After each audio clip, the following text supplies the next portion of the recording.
बड़ी खबर ये जो सामने आ रही है कि अब बाल्टिक देशों पर नजर है रूस के राष्ट्रपति व्लादिमीर पुतिन की।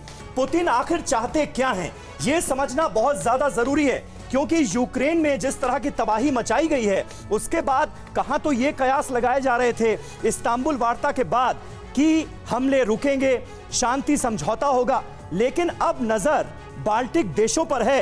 बहल साहब हमारे साथ मौजूद हैं, राजन कुमार हमारे साथ मौजूद हैं। बहल साहब, क्या इरादे क्या हैं पुतिन के? देखिए, जो 3 कंट्रीज के नाम आपने लिए, लातविया, एस्टोनिया, लिथुनिया के, ये तो नाटो का हिस्सा और आर्टिकल 5 के अंदर अगर इनमें से किसी के साथ भी हमला हुआ या कोई भी इन्होंने बुरी नजर रखी उनके ऊपर, तो पूरे के पूरे 30 मेंबर नाटो के उस पर आ जाएंगे। लेकिन एक चीज मैं कहना चाहूंगा, अगर कहीं पे भी अगर नजर पुतिन की हो तो फिनलैंड पे होनी चाहिए, क्योंकि फिनलैंड जो है उनका 1948 से रशिया का साथ एक फिनो रशिया एग्रीमेंट है कि वो कभी भी किसी ऐसे संगठन के साथ नहीं जाएंगे या रशिया के ऊपर कोई बुरी नजर होगी तो वो मदद करेंगे। पर अगर फिनलैंड के ऊपर वो नजर नहीं रख रहे तो इसका मतलब है कि बाकी बाल्टिक देशों पे वो नजर नहीं रखेंगे, क्योंकि ये विश्व युद्ध हो जाएगा और विश्व युद्ध का विश्व युद्ध हो जाएगा, यही तो आशंका है सर। लेकिन जो प्लान ऑफ एक्शन इस वक्त नजर आ रहा है उसमें इन 3 मुल्कों पर नजरें तरेर ली हैं पुतिन ने, यही जानकारी सामने आ रही है। यूक्रेन में जंग के बीच बाल्टिक देशों पर पुतिन की है नजर। बाल्टिक देशों पर रूस का वॉर प्लान सामने आया है। एस्टोनिया, लातविया और लिथुआनिया पर हमले का अंदेशा है।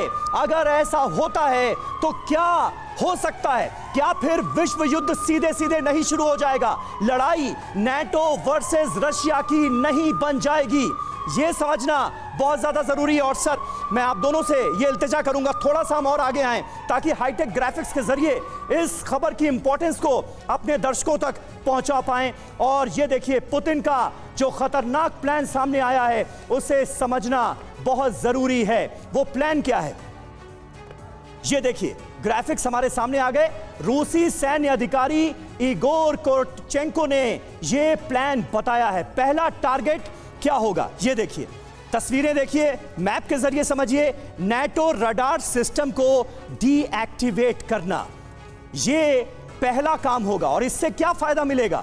इससे फायदा यह होगा कि रूसी तैनाती के बारे में किसी को भनक नहीं लगेगी। यानी इन 3 मुल्कों में, लातविया में, लिथुआनिया में, जहां जहां पर हमले किए जाएंगे वहां वहां के रडार सिस्टम को ध्वस्त कर दिया जाएगा ताकि पता ना चले। दूसरा टारगेट क्या होगा? स्वीडिश आइलैंड गॉटलैंड पर रूसी सैन्य विमान उतरेंगे। और मैप के जरिए अगर हम आपको इस इलाके के बारे में बताएं तो ये जो गॉटलैंड है ये आइलैंड का इलाका है, चारों तरफ बाल्टिक सागर से घिरा हुआ ये टापू है।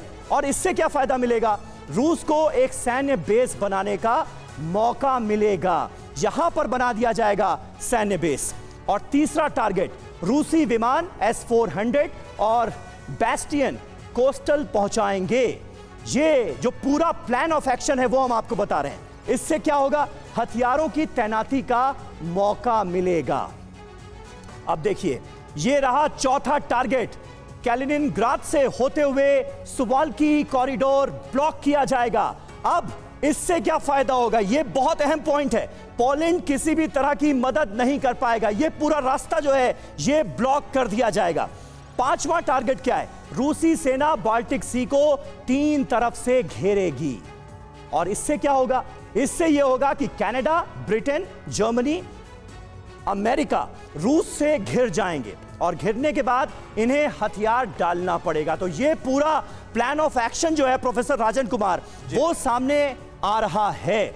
ये प्लान कितना प्रैक्टिकल नजर आता है? क्या वाकई ऐसा मुमकिन है? क्या ऐसा कर सकते हैं पुतिन? देखिए, मेरे हिसाब से जो बाल्टिक कंट्री है मैं वहाँ पे रहा हूँ, कई महीने रहा हूँ तीनों कंट्री में। अब तो और बेहतर बता सकते हैं। बिल्कुल, और मेरे पेपर्स भी हैं इस पे। हाँ। तो लेकिन मैं बता दूं कि पुतिन का कभी भी प्लान नहीं हो सकता है कि वो बाल्टिक कंट्री पे अटैक करेंगे। और ये भी मैं बता दूं कि बाल्टिक कंट्रीज में रशियन पॉपुलेशन भी है। जो एस्टोनिया है वहाँ पे 20% है, लातविया जो है वहाँ पे भी लगभग 20% पॉपुलेशन है, और लिथुआनिया में 5% Russian population, Russian speaking population है। और वहाँ पे एथनिक कॉन्फ्लिक्ट भी है, क्राइसिस भी है। लेकिन मैं बता दूं कि ना तो पुतिन की इतनी हिम्मत है, रशिया में इतना ना तो रिसोर्सेस हैं और ना ही इतनी हिम्मत है कि वो बाल्टिक कंट्री पे अटैक करने की कोशिश करेंगे। ये जरूर है कि बाल्टिक कंट्री बड़े छोटे से हैं, उनका पॉपुलेशन दिल्ली का 1/4 एक बार तीनों को मिला दें तो 60 लाख के आसपास तीनों कंट्री का पॉपुलेशन है। तो रूस कभी भी हिम्मत नहीं करेगा और ये उसका मेरे हिसाब से उसका ना तो इंटेंशन है ना ही कोई प्लान है कि बाल्टिक कंट्री पे अटैक करे, क्योंकि बाल्टिक कंट्री पे अटैक करने का मतलब होता है सीधा नाटो और सारा विश्व युद्ध की जो आप बात करें बिल्कुल सही है, लेकिन मेरे हिसाब से ऐसा बिल्कुल भी नहीं होगा। ठीक है, आपको नहीं लगता कि पुतिन ऐसा करेंगे? परवाह देश की, सोमवार से शुक्रवार रात 10 बजे TV9 भारतवर्ष पर।